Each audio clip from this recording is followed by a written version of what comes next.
সুপ্রিয় দর্শক মণ্ডলী, universal medical college and hospital limited আজকের সংবাদপত্রে আপনাদের সবাইকে স্বাগত জানাচ্ছি। প্রফেসর পারভেজ করিম আব্বাসী আমাদের আজকের অতিথি। স্বাগত জানাচ্ছি। ধন্যবাদ। দৈনিক ইত্তেফাকে শোনা হচ্ছে, গাজায় মুহুর্মুহ বোমা গুলি আতঙ্কে পালাচ্ছে বাসিন্দারা, কিছু শক্তি নির্বাচন বিলম্বিত করার চেষ্টা করছে প্রধান উপদেষ্টা। মানবজমিন ফেব্রুয়ারিতে উৎসবমুখর নির্বাচনের অঙ্গীকার, শিগগিরই গ্রিন সিগন্যাল পাচ্ছেন বিএনপির প্রার্থীরা। আমাদের সময় রাজপথের শক্তি প্রদর্শনে অস্থিরতার আশঙ্কা, সড়ক বিলুপ্ত করে হচ্ছে উড়াল সড়ক।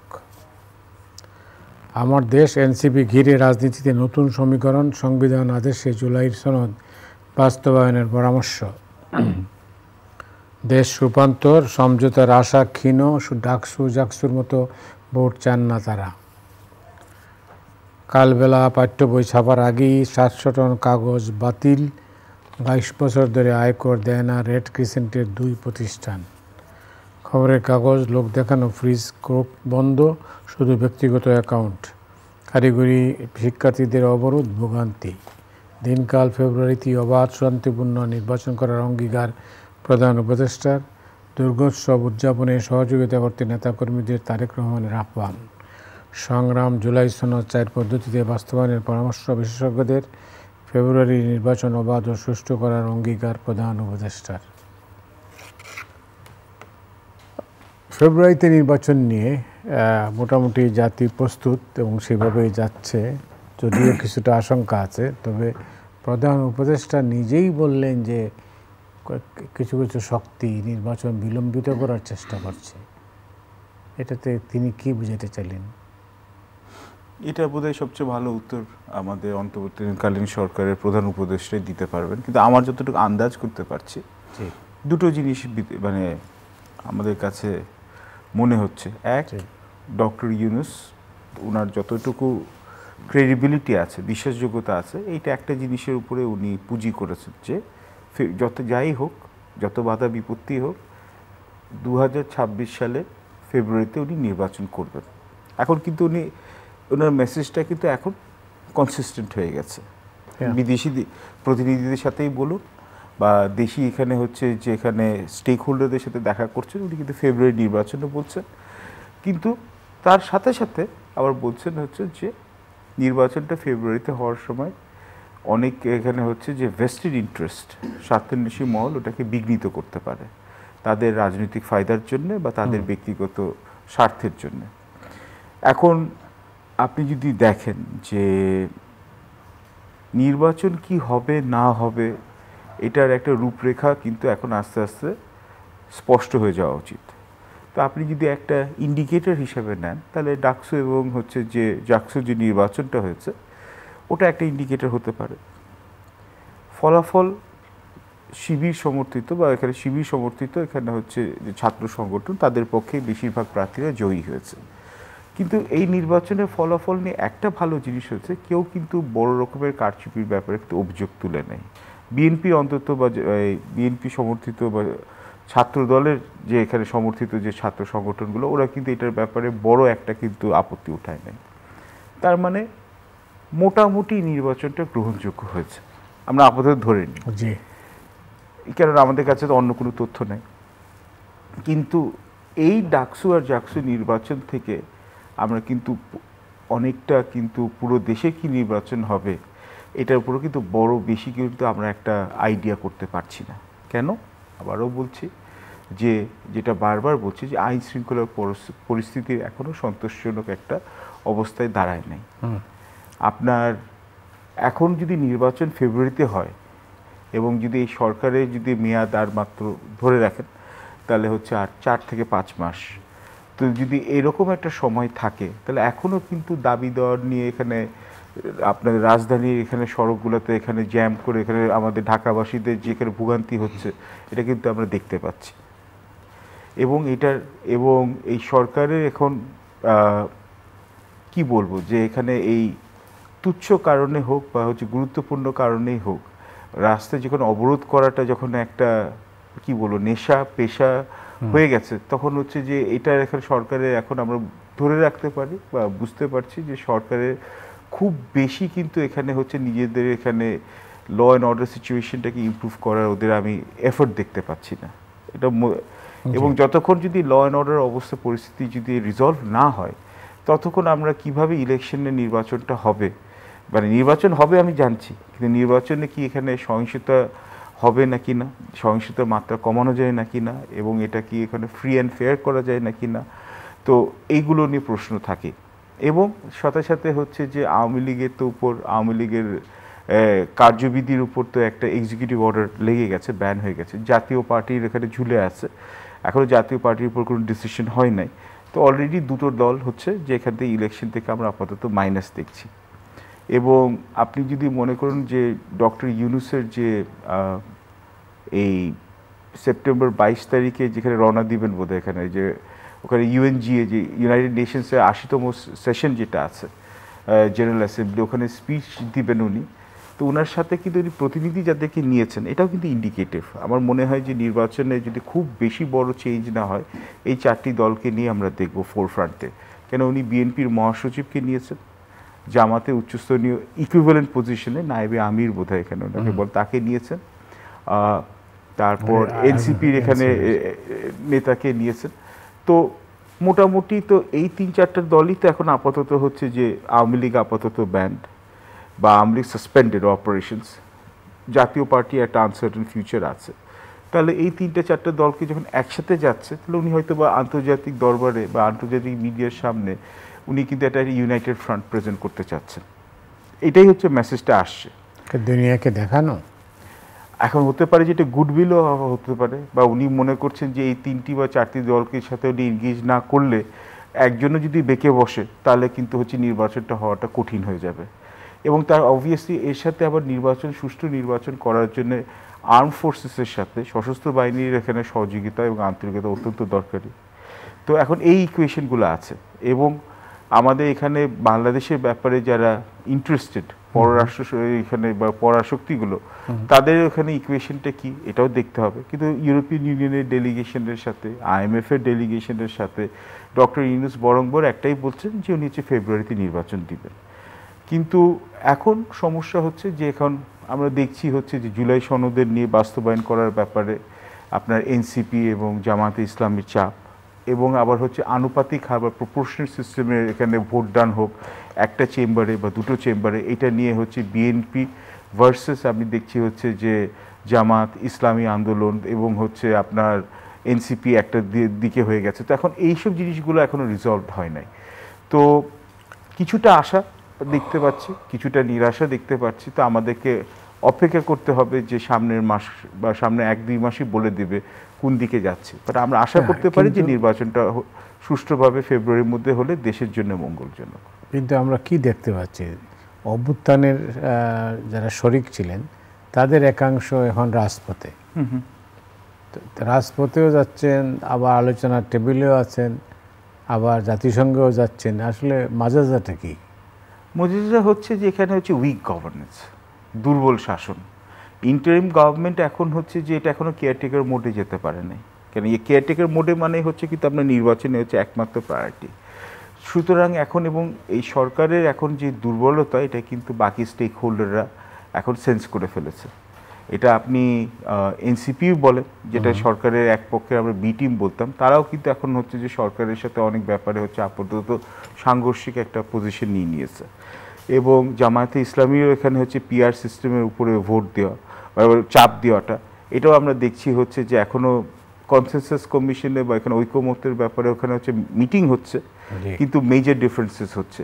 তো এক ধরনের আমি খুব বেশি নিরাশাবাদী হব না, কিন্তু এখনও হচ্ছে কি জিনিসটা হয়ে গেছে কি খুব বেশি কনফিউজিং বা ঘোলাটে। জিনিসটা স্পষ্টভাবে হয়ে গেলে আমাদের সবার জন্য ভালো হতো। যেমন আমি একটা এক্সাম্পল দিই, পাশের দেশ নেপাল, আমাদের প্রতিবেশী, ওদের তো বড় একটা বিপ্লব হয়ে গেল, অনেকটা হচ্ছে যে আপনার শ্রীলঙ্কা বা হচ্ছে আপনার বাংলাদেশের অনুকরণে। কিন্তু ওরা যখন এখানে দেখেন, ওরা কিন্তু এত বড় একটা অভ্যুত্থান হলো এবং বেশ রক্তাক্তই হয়েছিল, কিন্তু একটা জায়গায় গিয়ে কিন্তু আর্ম ফোর্সেস ডিসাইসিভলি ইন্টারভিন করলো। এবং আগের যে চিফ জাস্টিস ছিলেন, যাকে অপসারণ করা হয়েছিল মানে হচ্ছে রাজনৈতিক চাপে, সুশীলা কার্কিকে হচ্ছে এখানে হচ্ছে অ্যাক্টিং, এখানে হচ্ছে হেড অফ গভর্নমেন্ট বানালেন। প্রথম জিনিসটা উনি দেখেন, উনি কি ইনসিস্ট করলেন, দেখেন এখান থেকে শিক্ষার জিনিসটাও আছে। শুধু বিপ্লব হলেই তো হয় না, বিপ্লবের সাথে তো বিপ্লবটা হয় কেন? বিপ্লবটা হয় যে দেশের মধ্যে এখানে একটা কনস্ট্রাকটিভ বা গঠনমূলক একটা এখানে হচ্ছে সংস্কারের জন্য। প্রথমে উনি এখানে বললেন যে যাই ছাত্ররা এখানে বিপ্লবের সাথে জড়িত ছিল তাদেরকে এখন হচ্ছে শিক্ষাঙ্গনে ফেরত যাওয়ার জন্য, খুব ডিসাইসিভভাবে উনি বলেছেন। এবং একটা ছবি ছিল, কিন্তু এটা কিন্তু খুব ইন্ডিকেটিভ, যেখানে অনেক ছাত্ররা দেখা যাচ্ছে যে সুশীলা কার্কির সামনে হচ্ছে যে নতজন হয়ে এখানে মাফ চাইছে, যে ওরা যে এই ভায়োলেন্সের সাথে ওরা জড়িত ছিল। এবং দুই, উনি প্রথমে এসেই কিন্তু নির্বাচনে একটা ফার্ম ডেডলাইন দিয়ে দিয়েছেন, 4 থেকে 6 মাসে একটা ডেডলাইন দিয়ে দিয়েছেন, এর মধ্যে নির্বাচনটা হবে। তার মানে কি, যত আপনার জল্পনা কল্পনা আছে ওটার অবসান উনি করিয়ে দিয়েছেন।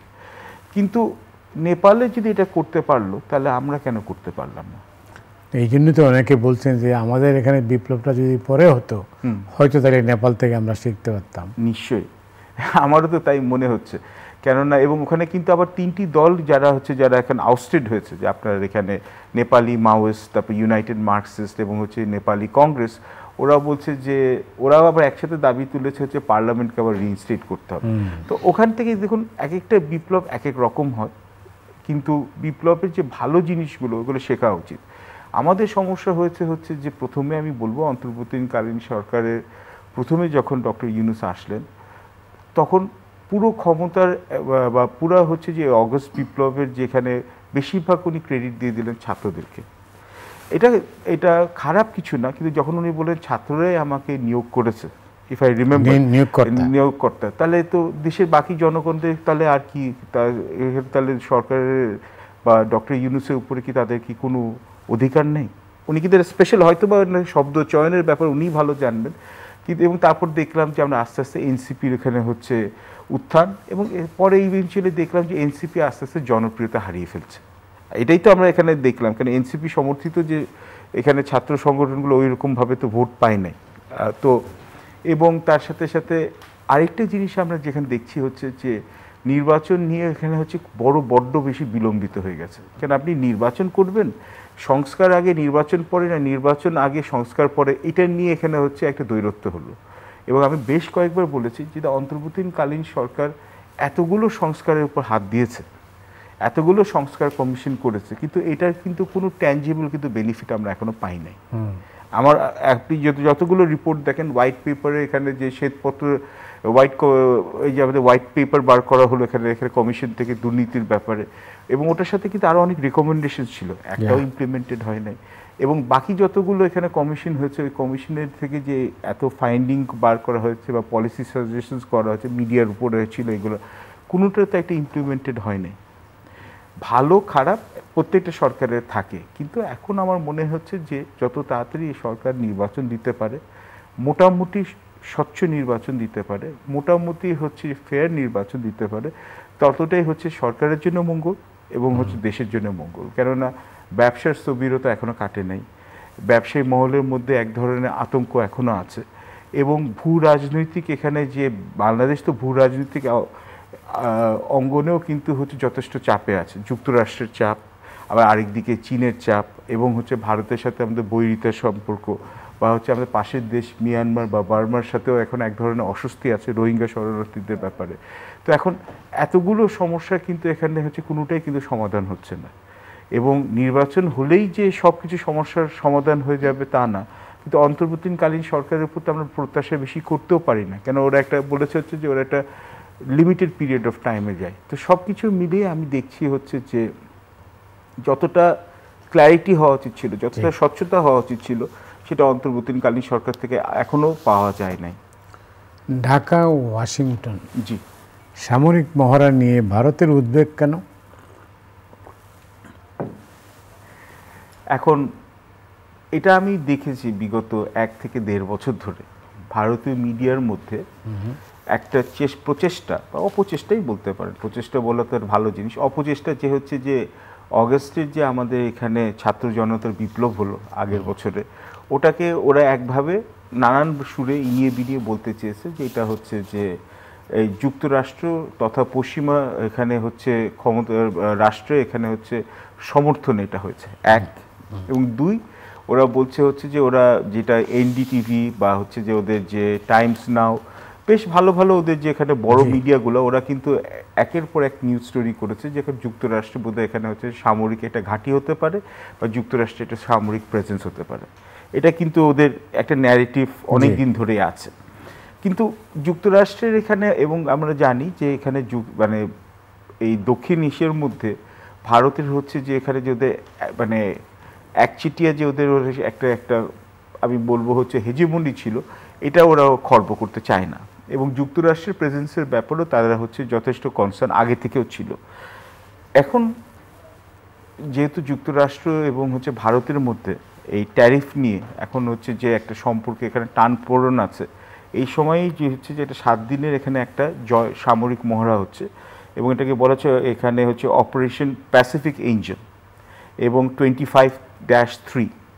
তার মানে হচ্ছে এটা ইউএস প্যাসিফিক এয়ারফোর্স বা ইউএস প্যাকআপ বলে, এবং আমাদের এয়ারফোর্সের মধ্যে ক্রাইসিস রেজলিউশন বা হচ্ছে ইমার্জেন্সি সিচুয়েশনে কীভাবে জয়েন্ট কোঅর্ডিনেশন করা যায়, বা এখানে হচ্ছে ওয়ারের মানে যুদ্ধের সময় যুদ্ধ অবস্থায় এখানে হচ্ছে প্রিপারেডনেস কীভাবে বাড়ানো যায়, এটা হচ্ছে সামরিক মহড়া। তো বাংলাদেশ কিন্তু সামরিক মহড়া কিন্তু বেশ, এটা প্রথম না কিন্তু এই জিনিসটাকে বাড়িয়ে এটাকে অতিরঞ্জিত করে দেখাটা উচিত হবে না।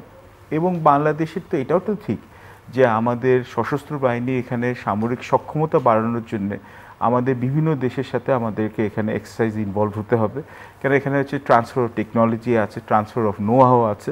তো এইটা নিয়ে ভারতের উদ্বেগটা আমার মনে হচ্ছে যে মিসপ্লেসড। কিন্তু আপনি আবার ভারতের পলিসি মেকারদের যে চিন্তা করেন, ওরা কিন্তু দেখছে একের পর এক আপনার পুরো দক্ষিণ এশিয়াতে ভারতীয় মিত্রভাবপূর্ণ, আমি বলবো যে ভারত মানে যেসব দেশরা দেওয়ার মোর অ্যালাইন্ড উইথ ইন্ডিয়া, তাদের কিন্তু একের পর এক কিন্তু ক্ষমতা থেকে অপসারণ করা হয়েছে।